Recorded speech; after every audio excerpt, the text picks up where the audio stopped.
Okay तो hello students, welcome to the YouTube channel pure mathematical academy. तो आज जो क्वेश्चन डिस्कस करेंगे ये CSIR नेट जून 2022 सेशन में पूछे गए थे। जो एग्ज़ाम हुआ था 16 सितंबर को हुआ था 2022 में।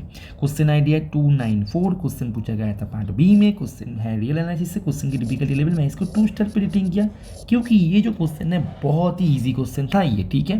तो इसको कैसे करोगे इसको देखो, पहले क्वेश्चन को पढ़ लेते हैं और मैं उम्मीद करूंगा तुम एक बार क्वेश्चन को ट्राई किया, तो इसीलिए मैं जूम कर दिया। एक बार खुद ट्राई करो, ठीक है, उसके बाद सॉल्यूशन देखो। तो ठीक है, मैं इसको शुरू करता हूँ सॉल्यूशन। देखो तुम्हारे पास एक फंक्शंस दे के रखा है एफिन, मतलब सीक्वेंस ऑफ फंक्शंस है ये, क्योंकि यहाँ पे सीक्वेंस ऑफ फंक्शन से ही क्वेश्चन बनाया गया है, राइट। अच्छा, तो सभी f n for each n, for all n के लिए सभी F1 F2 F3 सभी जो फंक्शंस है वो क्लोज इंटरवल 0-1 से R पे डिफाइन किया गया है और फंक्शंस डिफाइन किया गया है ऐसे, ठीक है। मतलब n=1 के लिए फंक्शंस की यहाँ पे n=1 बैठा तो जो होगा वही फंक्शन है। n=2 के लिए F2 फंक्शन जो यहाँ पे 2 बैठा तो वही फंक्शन है, तो तुम्हें पता ही है, ठीक है। तो ठीक है, चलो तो फंक्शंस तुम्हारे पास सामने है, सब कुछ सामने है। अभी तुम्हें चेक करना है इसका यूनिफॉर्मली कन्वर्जेंट, इसका पॉइंट वाइज कन्वर्जेंट, इसका ये जो लिमिट है, ये सब कुछ तुम्हें चेक करना है, ठीक है। तो तुम क्वेश्चन को पढ़ लिया अच्छे से। अच्छा, अभी क्वेश्चंस को शुरू करते हैं। देखो तुम्हारे पास जो फंक्शंस है, तुम्हें पहले तो देखना है कि ये जो सभी फंक्शंस है, पहले फंक्शंस को लिख लेता हूँ। एफिनिटी यहाँ पे n+2, यहाँ पे n+1, यहाँ पे t⁻t1 - t for all n, right. अच्छा, अभी t जो है, t कहाँ से आ रहा है? t आ रहा है 0-1 का क्लोज इंटरवल से। अभी तुम बताओ t यदि 0 हो जाए तो ये सभी फंक्शन क्या होगा? 0 फंक्शन हो जाएगा। अभी 0 फंक्शंस का जी तुम सीक्वेंस बनाओ, वो sequence as n tends to infinity कहाँ पे जाएगा? 0 पे जाएगा, क्योंकि तुम 0 फंक्शंस का ही सीक्वेंस बना रहे हो ऐसे करके। सभी फंक्शंस है, 0 फंक्शंस है, 0 नंबर नहीं, यहाँ पे ध्यान देना, फंक्शंस है ये, ठीक है। अच्छा, t=1 बैठा हूँ तो 1 बैठाने से भी 0 होगा, n टेंड्स टू इन्फिनिटी, ये भी 0 पे जाएगा। अभी तुम t ला रहे हो 0 से 1 के बीच, तो 0 से 1 के बीच ये वाला जो फंक्शंस है तुम इसको एफिन के नाम से ही लिखो, क्योंकि बड़ा टर्म है, मैं इसको नहीं लिख रहा हूँ। ये फंक्शन है, ये फंक्शन कहाँ पे जाएगा? n tends to infinity, as n tends to infinity कहाँ पे जाएगा ये फंक्शन? तो फिर यहाँ पे जो t⁻n है ना, ये मतलब बहुत ही फास्ट तरीके से ये 0 पे कन्वर्ज करता है, ठीक है, बहुत ही फास्ट करता है। जब तुम t को 0-1 के बीच लोगे and n tends to infinity करोगे, ठीक है, तो बहुत ही फास्ट 0 की तरफ टेंड करेगा। तो इसीलिए यहाँ पे तुम्हें ये चला जाएगा 0 पे, ठीक है, ये चला जाएगा 0 पे, राइट। अच्छा, तो सीधी सी बात यदि बोला जाए कि फंक्शंस टोटल जो सीक्वेंस ऑफ फंक्शंस है, सीक्वेंस की यदि बात करें, मैं जो सीक्वेंस ऑफ फंक्शंस है, ये सीक्वेंस ऑफ फंक्शंस ये पूरा चला गया f(x) फंक्शन पे, जहाँ पे f(x) का एक 0 फंक्शन है। और ये हमने कैसे देखा? पॉइंट वाइज देखा, हम पॉइंट उठा के चेक किया। नाम में ही सब कुछ होता है, ठीक है, सब कुछ नाम में ही होता है। तो यहाँ पे पॉइंट वाइज हो गया। अभी पॉइंट वाइज हो गया कन्वर्जेंट, पूरे इस डोमेन कॉम्पैक्ट सेट पे ही हो गया। अभी बता रहा है कि ऑप्शन C बता रहा है कि 1 को तुम यदि छोड़ो, मतलब तुम यदि 1 को ओपन करो, मतलब 1 पॉइंट के लिए तुम चेक नहीं कर रहे हो। हाँ ठीक है, हटा दो 1 पॉइंट को, ठीक है, हटा दो, फिर भी तो ये 0 पे कन्वर्ज कर रहा है, तो यहाँ पे कोई दिक्कत नहीं कर रहा है। तो इसीलिए ऑप्शन C जो है ये गलत है। अभी आते हैं मेन जो क्वेश्चन का बॉडी है, ये क्वेश्चन का वो है यूनिफॉर्मली कन्वर्जेंट। पॉइंट वाइज तो हाँ हमने बहुत आसानी से चेक कर लिया। अब यूनिफॉर्मली चेक करने के लिए करना क्या पड़ता है? डेफिनेशन से तुम जा सकते हो, ठीक है, तुम ए मेन टेस्ट से जा सकते हो कि सुप्रीमम तुम t 0 से 1 के बीच ले रहे हो, f(n)t माइनस यहाँ पे तो f(x) तो 0 ही है, तो ये मानो ए मेन है, तो इसके ये n टेंड्स टू इन्फिनिटी हो रहेगा। मतलब ये सब से तुम कर सकते हो। तुम एप्सिलॉन से भी देख सकते हो कि वहाँ पे एक नेचुरल नंबर मिलेगा जो कि नॉट डिपेंडिंग ऑन x। तुम ये सब बहुत सारे उपाय हैं, तो मैं बोलूँगा उतना सारे उपाय में तुम यदि करने जाओ तो तुम्हारा थोड़ा सा टाइम बर्बाद हो भी सकता है। तो इसीलिए कुछ थ्योरम्स आते हैं, जब तुम यूनिफॉर्मली कंटिन्यूटी पढ़ोगे, सभी क्लास में ये पढ़ाया जाता है। तो यूनिफॉर्मली कंटिन्यूटी, मैं बार बार कंटिन्यूटी बोल रहा हूँ, कन्वर्जेंट है, कंटिन्यूटी कैसे होगा? तो सीक्वेंस की बात कर रहे हैं। यूनिफॉर्मली कन्वर्जेंट, जब तुम यूनिफॉर्मली कन्वर्जेंट पढ़ोगे राइट। तो यूनिफॉर्मली कन्वर्जेंट पढ़ते टाइम पे एक थ्योरम तुम्हारे पास नज़र जरूर आएगा।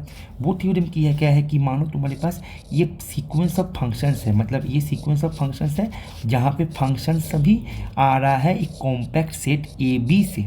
ध्यान से सुनिएगा बच्चों, कॉम्पैक्ट सेट ए बी से आर पे जा रहा है सभी फंक्शंस।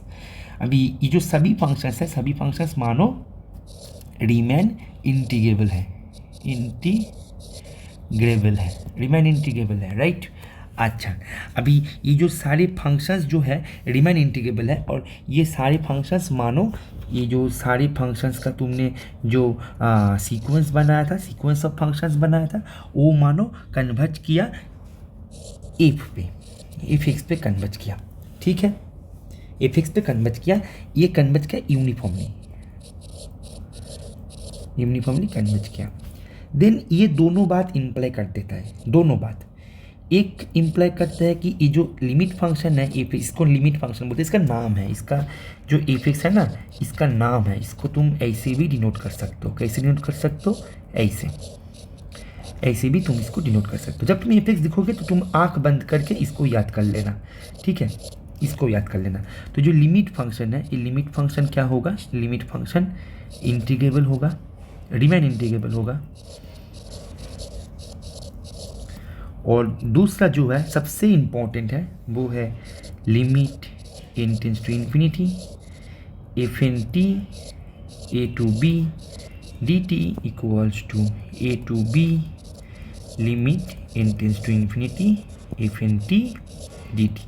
मतलब सीधी शब्दों में बता सकते हो तुम a b f x d t, sorry f t d t, यही होगा, ठीक है। तो ये है छोटा सा थ्योरम, इसको तुम्हें याद करते हुए जाना है एग्जाम में, क्योंकि थ्योरम तुम्हें याद क्यों करना है, ये तुम्हारा टाइम सेविंग है, ठीक है। थ्योरम को मैं एक बार फिर से समझा देता हूँ कि तुम्हारे पास एक सीक्वेंस ऑफ फंक्शंस है, जो सीक्वेंस ऑफ फंक्शंस का जो सीक्वेंस तुम जो फंक्शंस को लेके बना रहे हो, सभी functions close interval a b से आर पे जा रहा है, और सभी फंक्शंस रिमेन इंटीग्रेबल है। और तुम्हारे जो सीक्वेंस ऑफ फंक्शंस तुमने बनाया वो यदि यूनिफॉर्मली कन्वर्जेंट हो जाए एफ एक्स नाम के एक फंक्शन पे, ठीक है, तो वो ये दोनों को इम्प्लाई कर देगा, ये दोनों को वो इम्प्लाई कर देगा, ठीक है। अभी देखो मान लेते हैं कि ओके, तो मान लेते हैं कि ये जो सीक्वेंस ऑफ फंक्शंस क्वेश्चन में दे के रखे हैं ये यूनिफॉर्मली कन्वर्जेंट है। तुमने बोलो कि सर ये यूनिफॉर्मली कन्वर्जेंट है, आपने तो पॉइंट वाइज दिखा दिया, हमने यूनिफॉर्मली बता देंगे यूनिफॉर्मली कन्वर्जेंट है, हमने बता रहा है एफ एक्स पे, तो ठीक है, मान लेते हैं कि तुम सही बता रहे हो। अभी देखो ध्यान से देखो बच्चों, एफ एन एक्स जो है वो कहाँ पे डिफाइन है? कॉम्पैक्ट सेट पे। अभी सभी एफ एन क्या है? सभी एफ एन ऐसे दिखते हैं, तो सब ये जो फंक्शंस है सभी कंटिन्यूअस है, ये जो नो कंटिन्यूअस है, कंटिन्यूअस फंक्शंस इंटीग्रेबल होते हैं, तो फंक्शंस इंटीग्रेबल है। और तुमने तो पहले से हमें बोल दिया कि सर मैंने इसको यूनिफॉर्मली कन्वर्जेंट मान लिया, तुमने बोल दिया कि सर इसको हमने यूनिफॉर्मली कन्वर्जेंट मान लिया, तो इसी थ्योरम के अनुसार ये स्टेटमेंट 2 सही होना चाहिए था।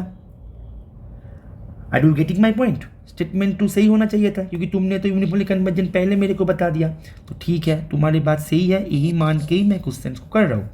तो limit n tends to infinity 0 to 1, यहाँ पे एफ एन एक्स क्या था? n+2 n+1 t raise to the power n minus t raise to the power n+1, क्योंकि t raise to the power a था, इसको मैंने अंदर ले लिया और इसको ऐसे कर दिया, ठीक है। dt इक्वल्स टू क्या होगा? इक्वल्स टू होगा 0 to 1 एफ एक्स हमारा क्या मिला था? 0 मिला था dt, ठीक है। तो देखते हैं, तो हमारे ये तो 0 है, तो तुम्हारे जो यूनिफॉर्मली कन्वर्जेंट तुमने बोला है, तो इसी के अकॉर्डिंग यदि मैं जाऊँ तो ये 0 होना चाहिए। देखते हैं कि 0 होता है कि नहीं होता है। Limit n tends to infinity, अच्छा इंटीग्रेशन चल रहा है t के ऊपर, तो हम n+2 n+1 को बाहर ले लेंगे, क्योंकि n का कोई यहाँ पे रोल है ही नहीं, तो इसका तुम यदि इंटीग्रेशन कर लो, क्लास 12 का है, मैं इसको यहाँ पे नहीं करूँगा। n+1 अपॉन n+2, अच्छा तुम इसको ऐसे कर दो इसको ऐसे, तो क्या होगा? n+2 minus n-1 upon n+1 n+2, ठीक है। तो इसको कैंसिल हो गया, तो तुम्हारे पास मिल गया 1, लेकिन मिलना चाहिए था क्या, 0 मिलना चाहिए था। क्या मिलना चाहिए था, 0 मिलना चाहिए था, क्योंकि limit n tends to infinity F N T 0 to 1, ये तुम्हारे पास डी टी 0 to 1, ये 0 to 1 0, D T equals to 0, ये होना चाहिए था। लेकिन मिला क्या तुम्हारे पास, 1 मिला। तो मतलब तुमने जो बता रहा था ना कि सर ये यूनिफॉर्मली कन्वर्जेंट है, ये तो पूरा का पूरा गलत बता रहा था, क्योंकि ये यदि होता तो ये थ्योरम के अनुसार ये सही हो जाता। तो इसीलिए ये यूनिफॉर्मली कन्वर्जेंट नहीं होगा। पॉइंट वाइज भले ही हो लेकिन यूनिफॉर्मली कन्वर्जेंट नहीं होगा। जब यूनिफॉर्मली कन्वर्जेंट नहीं होगा, और हमने तो जो ऑप्शन डी है, ऑप्शन डी से ही हमने ऑप्शन सी को, ऑप्शन ए को डिस्कस किया। ठीक है, तो देखो मैं एक बात लास्ट में ज़रूर बोलना चाहता हूँ कि क्वेश्चंस ना टफ नहीं होते, क्वेश्चंस में ही हिंट्स छुपा रहते हैं। ठीक है, तुम्हें क्या करना होगा, तुम्हें थोड़ा सा सतर्क रहना होगा कि क्वेश्चंस में ही, बहुत सारे क्वेश्चंस में ही हिंट्स छुपा रहता है। जैसे हमने यहाँ पे ये थ्योरम का रास्ता पकड़ेंगे, कैसे ही दिमाग में लाया, थ्योरम का रास्ता पकड़ेंगे, बहुत सारे तो उपाय है। इसको क्यों लिया, क्योंकि हमारे पास आँख के सामने में ये था, तो यहाँ से थोड़ा सा तो हिंट्स तुम्हें मिलना चाहिए। ठीक है, तो इसीलिए थोड़ा सा स्मार्ट तरीके से तुम्हें अपना प्रिपरेशन करना है। ओके, तो ये मैं बता दूं, तुम यदि नए देख रहे हो हमें, तो ये प्रीवियस ईयर क्वेश्चन था, हमारे न्यू क्वेश्चंस आते हैं जो कि एग्जाम CS है, IIT एग्जाम, किसी एग्जाम का नया हमारे अकेडमी का खुद का क्वेश्चन है। तुम उसको एक्सेस करने के लिए हमारे सोशल प्लेटफॉर्म्स पे ज्वाइन हो जाओ। ठीक है, वो जो लिंक्स है तुम्हें डिस्क्रिप्शन पे मिल जाएगा। और हमारे अपकमिंग एग्जाम के लिए तुम यदि रेगुलर बैच ज्वाइन करना चाहते हो हमारे अकेडमी का, तो तुम इस नंबर पर हमें कॉल कर सकते हो। ओके, तो आशा करूँगा ये जो सोल्यूशन है तुमने एंजॉय की हो। Okay, thank you.